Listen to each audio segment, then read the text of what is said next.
Election வரதுக்கு இன்னும் ஒரு நாள் தான் இருக்குது. ஸோ எல்லா கட்சியில இருந்துட்டு நோட்டீஸ் கொடுக்கறதுக்கு காலையிலேயே ஆரம்பிச்சுட்டாங்க. சரி அவங்க வேலையை அவங்க பார்க்குறாங்க, நம்ம வேலையை நம்ம பார்ப்போமேன்னு சொல்லிட்டு ஒலைய வச்சுட்டேன். ஒலைய வச்சுட்டு சுண்டல் ஊற வச்சேன். சாயந்தரம் குழந்தைங்களுக்கு கொடுக்கறதுக்கு ஸ்நாக்ஸ் எதுவும் இல்லைன்றனால சுண்டல் வேக வச்சு கொடுக்கலான்னு சொல்லிட்டு.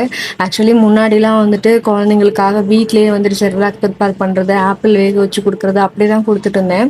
பட் இப்போலாம் வந்துட்டு வீட்டில் நம்ம என்ன சமைக்கிறோமோ அதே குழந்தைங்களுக்கு ஊட்டி விடலான்னு சொல்லிட்டு கொடுப்பேன். ஏன் அப்படின்னா அம்மா சொல்லுவாங்க, நம்ம என்ன சாப்பிட்றோமோ அதே குழந்தைங்களுக்கு கொடுக்குறியா, அதை தான் நான்லாம் கொடுத்து வளர்த்தேன், இப்போ குழந்தைங்க வளரலையா அப்படின்னாங்க. அது இல்லாமல் டாக்டர்ஸுமே அதை தான் ரெஃபர் பண்ணுவாங்க.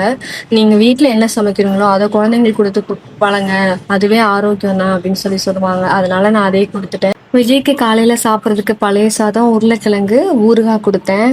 மகராசம் எது இருக்கோ அதை கொடுத்தா வாங்கி சாப்பிட்டுட்டு அவங்க பாட்டில் வேலைக்கு போயிடுவாங்க. இது மதியத்துக்கு லெமன் சாதம், உருளைக்கிழங்கு பொரியல், காலையில் பழைய சாதம் தான் சாப்பிட்டு கொடுத்தேன். விஜய்க்கு எப்பயும் போல் டிஃபன் கட்டி கொடுத்து அனுப்பிட்டேன். புதுசாக என்னோடய வீடியோ பார்க்குறீங்க அப்படின்னா ப்ளீஸ் ஒரு சப்ஸ்கிரைப் பண்ணிக்கோங்க. வீடியோவில் எதுனா சஜஷன் இருந்ததுன்னா கமெண்ட் பண்ணுங்கள், கண்டிப்பாக நான் ரிப்ளை பண்ணுவேன். நெக்ஸ்ட் டே நெக்ஸ்ட் vlogல பார்க்கலாம். தேங்க்யூ.